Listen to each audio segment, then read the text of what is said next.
Voilà, alors bienvenue tout le monde à ce team call du mercredi soir. J'espère que vous allez bien. Merci de votre présence. Alors, ce soir, je vous ai préparé une petite présentation sur comment créer un contenu qui punch pour nos pages Facebook. C'est pas toujours évident, on sait pas toujours quoi écrire, on se demande un peu comment générer un petit peu d'interaction puis d'intérêt sur nos pages. Donc, j'espère que cette présentation-là va pouvoir vous aider.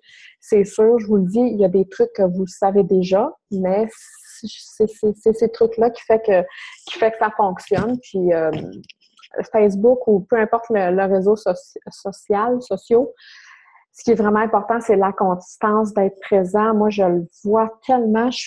J'essaye le plus possible, là, 80-90% de mon temps, d'être assidue au moins une fois, deux fois, trois fois par jour. J'essaie. C'est pas toujours évident, mais je regarde, là, plus je le fais, quand je pose trois puis quatre fois, là, ma page, elle fait ça de même. J'ai plus d'interactions, j'ai plus de commentaires. Fait que faut pas penser qu'on est fatigant.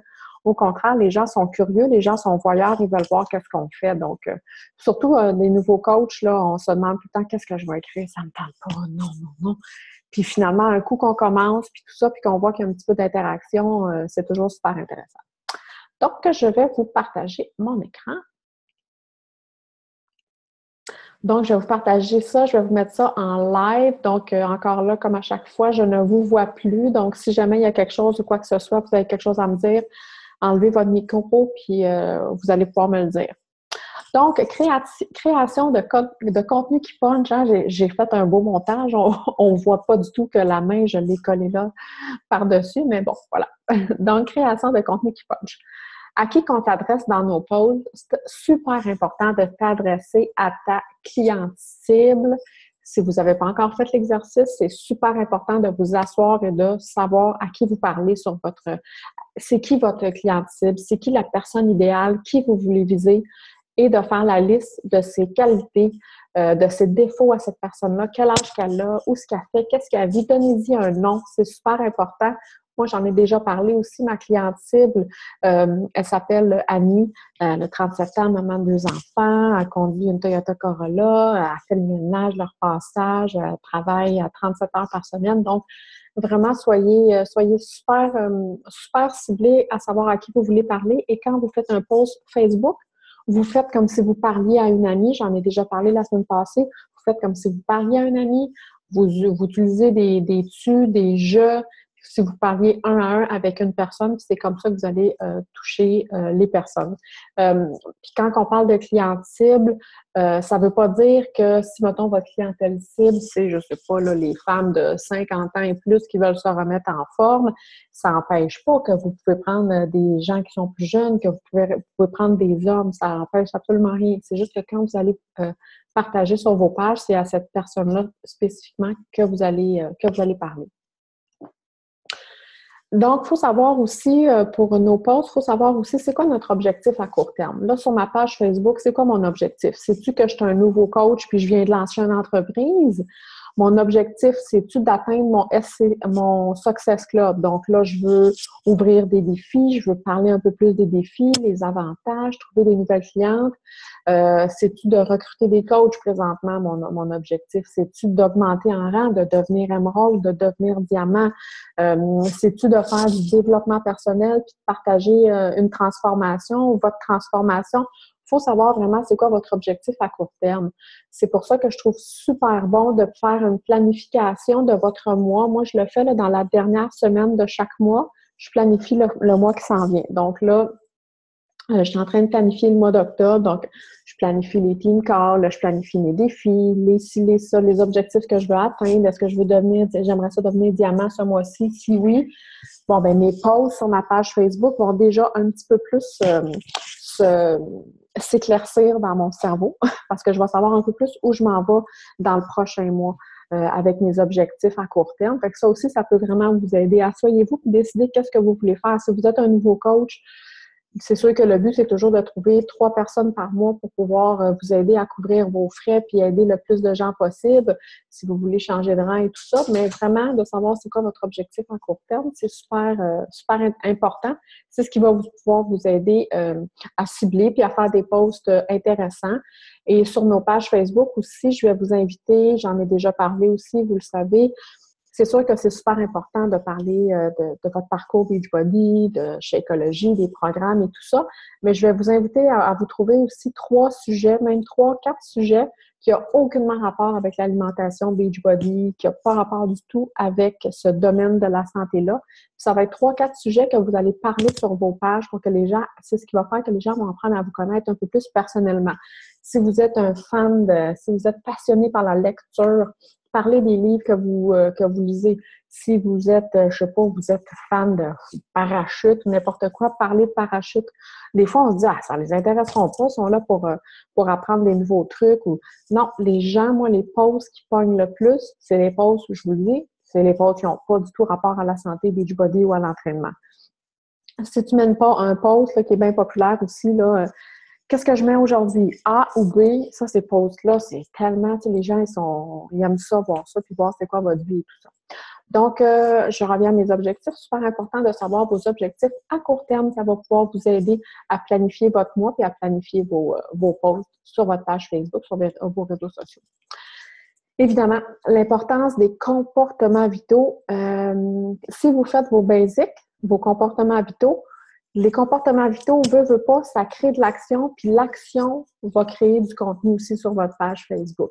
Et les comportements vitaux, vous le savez, les nouveaux coachs aussi, on en parle cette semaine dans le Coach Basic, être le produit du produit, donc c'est-à-dire consommer votre Shakeology, vous entraîner, faire un programme, inviter des gens, faire du développement personnel et faire de la reconnaissance. C'est nouveau, ce 4e comportement vital-là. Faire de la reconnaissance. Faire de la reconnaissance, ça peut être reconnaître votre chum, votre mère, votre ami, mais ça peut être aussi, si vous avez déjà commencé à avoir des participantes, faire de la reconnaissance sur vos pages de participantes qui ont atteint quelque chose. Puis des fois, on fait une reconnaissance, c'est pas nécessairement par rapport à l'entraînement ou à Beachbody pour une cliente, ça pourrait être n'importe quoi d'autre, là.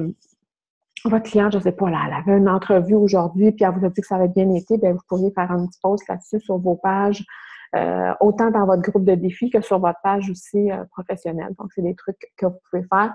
Mais il faut vraiment que vous appliquiez les comportements vitaux qui, comme il dit, les comportements vitaux vont créer l'action, puis l'action va créer du contenu sur vos pages. Une question à te poser pour pouvoir t'aider à faire tes posts sur tes pages Facebook. Quelles sont mes difficultés? Les gens aiment ça, voir votre vulnérabilité. Qu'est-ce que vous trouvez difficile? Partagez-le sur votre page Facebook. Qu'est-ce que j'ai appris puis qu'est-ce que j'ai mis en action? Quelle est ma plus grande excuse? On a toutes des excuses. Moi, je suis paresseuse et j'ai tendance à remettre au lendemain. Alors, voilà, je l'ai dit. En fait, pas nécessairement, non, je dirais pas paresseuse, c'est pas vrai, traîneuse. Je suis traîneuse et j'ai tendance à remettre au lendemain. Vous pourriez demander à mon chum, c'est sûr qu'il ferait ça comme ça en arrière. Donc, c'est quoi votre plus grande excuse? Qu'est-ce qui vous énerve? Oh, qu'est-ce qui est ma plus grande excuse? Je l'ai marqué 2 fois. Bon, j'avais besoin de contenu pour ma présentation.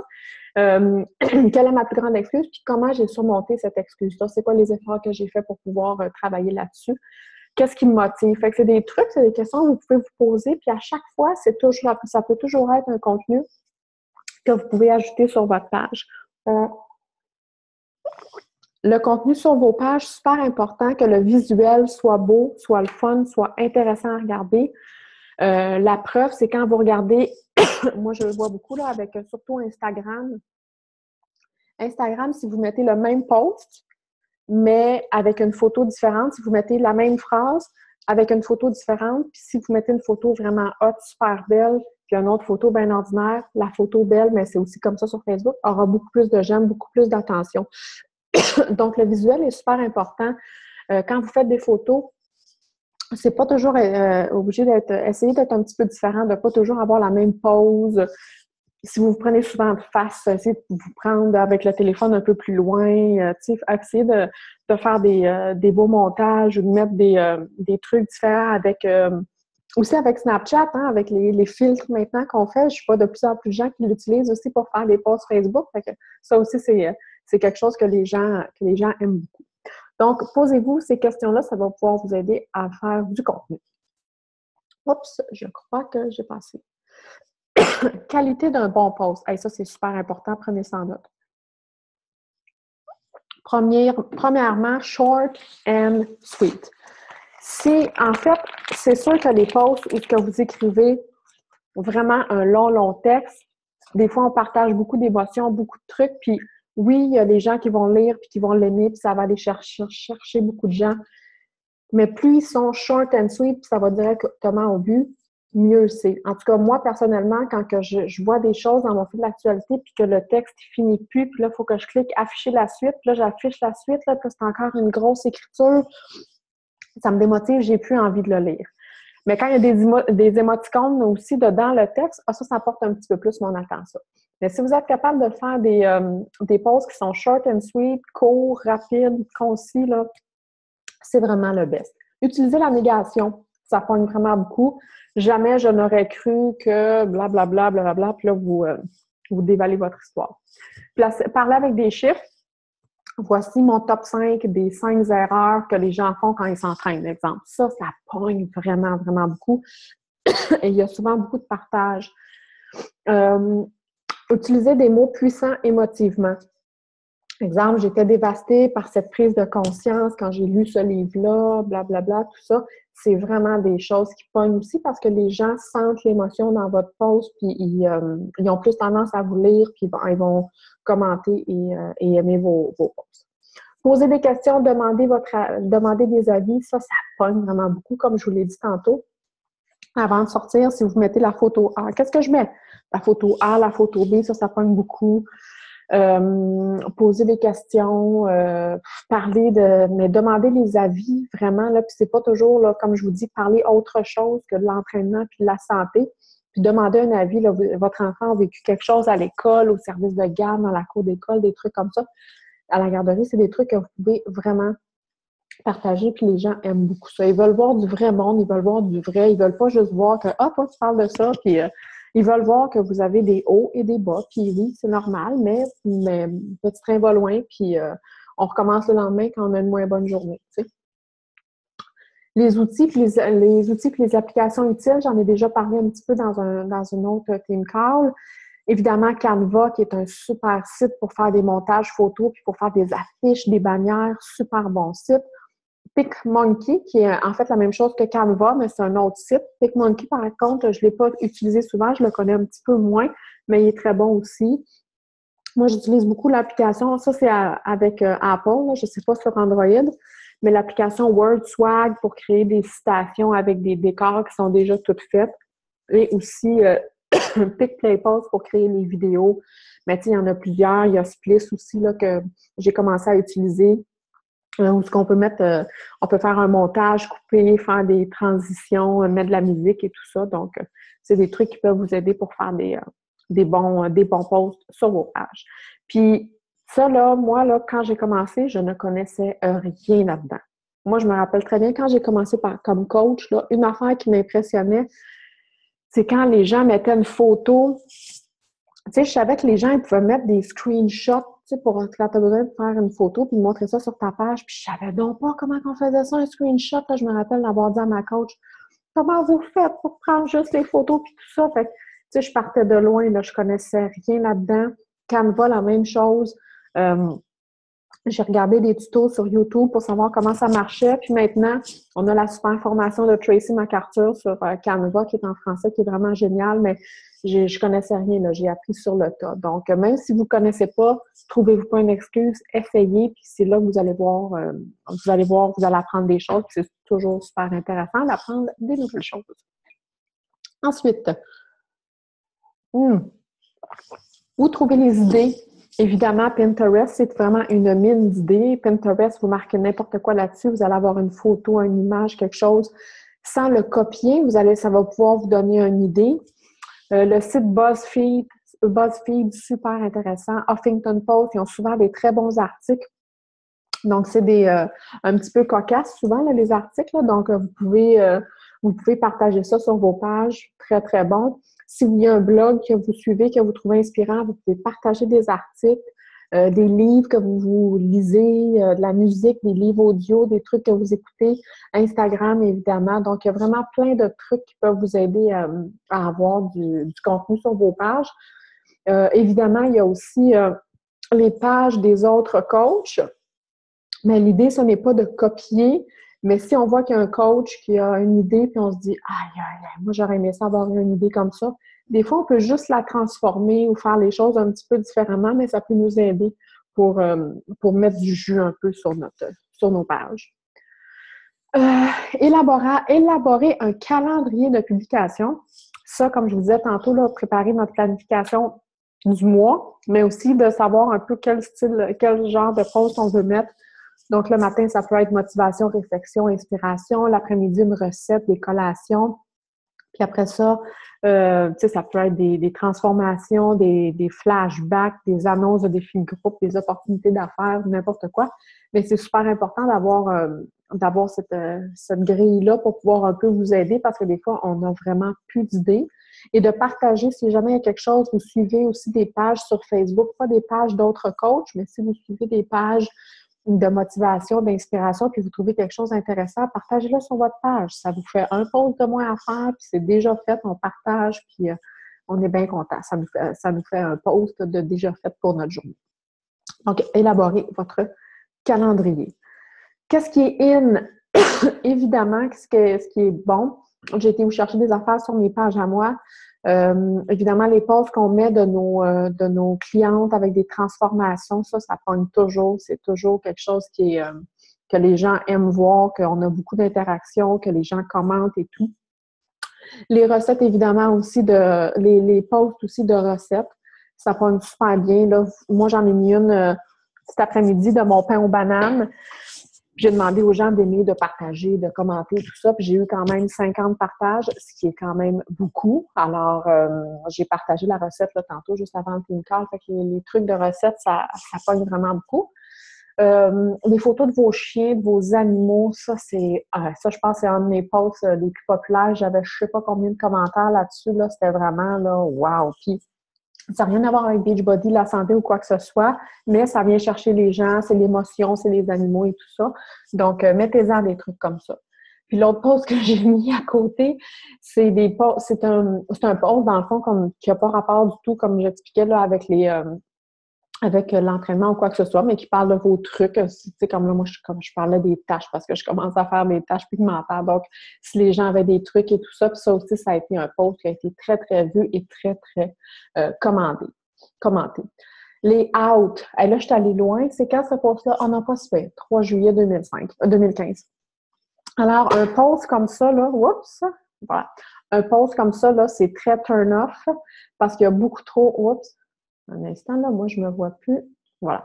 Un post comme ça, il y a trop d'écriture, trop d'informations. Moi, je vois ça, là, puis je suis comme, j'ai même pas envie de lire qu'est-ce qui se passe là-dessus sur l'image. En fait, il aurait fallu que je mette une image beaucoup plus simple, puis que le texte, je le mette à côté. Mais mettre le texte sur l'image comme ça, là, c'est out, c'est beaucoup trop. Non, on fait plus ça.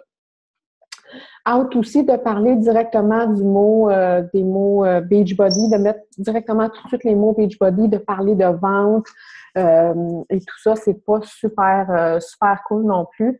C'est pas des posts qui vont vraiment avoir de l'interaction puis de l'engagement sur vos pages quand vous parlez directement avec le mot Beachbody parce que dans le fond, vous êtes un travailleur autonome, vous êtes dans votre entreprise, donc vous n'êtes pas obligé d'utiliser ce mot-là. Il n'y a pas beaucoup d'engagement quand vous faites ça.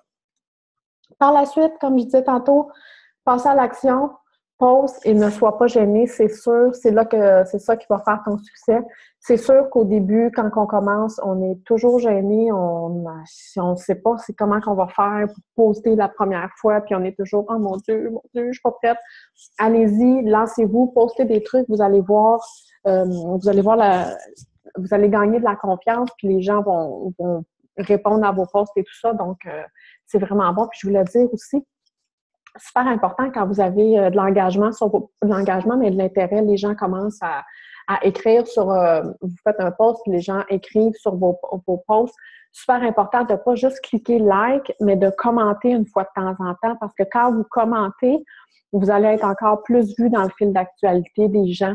Donc, un bon truc, vous n'êtes pas obligé de commenter à chaque fois que quelqu'un écrit un commentaire ou quelqu'un écrit « j'aime », mais une fois de temps en temps, quand quelqu'un écrit un petit commentaire, juste de répondre en dessous, ça va créer plus d'engagement et d'engouement sur vos pages. Alors, voilà, c'est pas mal ça. Je vais aller voir dans le chat. Les Smiles Pump. Non, mais c'est pas ça. Ah, Claudie. Je l'avais dans la tête, celui-là aussi, mais c'est pas ce programme-là que je parlais tantôt quand je parlais de programme là, avec les arts martiaux. Je comprends pas, là, il ne me revient pas, mais en tout cas, c'est pas grave. Donc, j'espère que c'est des trucs qui vont pouvoir vous avoir aidé puis vous aider à évoluer sur mon page puis faire ça différemment. Puis découragez-vous pas, même si vous voyez beaucoup de coachs sur Facebook, des trucs comme ça, vous ne savez jamais qui vous suit, vous savez jamais qui vous inspirez, puis vous inspirez toujours quelqu'un. Des fois, on reste tellement surpris, là, on se dit « Ah, jamais j'aurais cru que… » Donc, les gens vous suivent, même s'ils ne sont pas là, il y a toujours des gens qui vous regardent sur vos pages, qui sont inspirés et tout ça. Puis il n'y a rien de plus valorisant de recevoir d'un petit mot ou un petit message de quelqu'un qui me dit « Ah, tu m'inspires tellement, je te suis sur ta page Facebook, continue. » Ça, c'est vraiment nos payes, puis c'est vraiment notre why, puis pourquoi qu'on le fait. Puis il faut garder ça précieusement pour nous quand on a des beaux petits messages comme ça. Puis je vous le dis, soyez présente, soyez constante sur vos pages. C'est super important, on en parle souvent, mais il faut le faire. Moi, je vois vraiment la différence et puis c'est ça. Donc, est-ce qu'il y a des gens qui auraient des questions ou des commentaires, que ce soit par rapport à ça ou autre chose? Hey, tout le monde me sort ça. Non, c'est pas ça. C'est pas body pump. C'est pas corps de force. C'est quoi là, l'entraînement, Stéphanie, là, l'entraînement d'arts martiaux? En tout cas, je vais le retrouver, je vais le mettre dans le groupe, là. C'est avec... je m'en souviens plus, avec les gants de boxe, là. C'est un super bon entraînement. Donc, c'est ça. Alors, le mois se termine déjà vendredi, samedi 1er octobre, donc un nouveau mois qui commence. Alors, je vous souhaite un beau début de mois à chacun. Combat! Non, je vais l'avoir. C'est exactement ça. Combat! Merci Stéphanie. On l'avait-tu marqué plus haut? Non. Oui! Donc, combat, c'est ça, Les Smiles Combat, c'est ça l'entraînement que je cherchais au début quand je parlais des arts martiaux, que je n'étais pas vraiment bonne en arts martiaux, mais que j'ai vraiment aimé parce que j'avais pas l'impression de m'entraîner, puis c'était différent. Donc, voilà. Alors, sur ça, je vous souhaite une belle fin de soirée, mais évidemment, notre petite trace de pète, fait qu'il faut se faire une grimace. Alors, quand je dis 1, 2, 3, go, moi, je fais tout le temps la même affaire. Il faudrait que je change. Alors, quand je vous dis 1, 2, 3, go, vous faites votre plus laide grimace. 1, 2, 3, go! Yay! Bon, ben super, merci tout le monde. On se voit la semaine prochaine. Bye!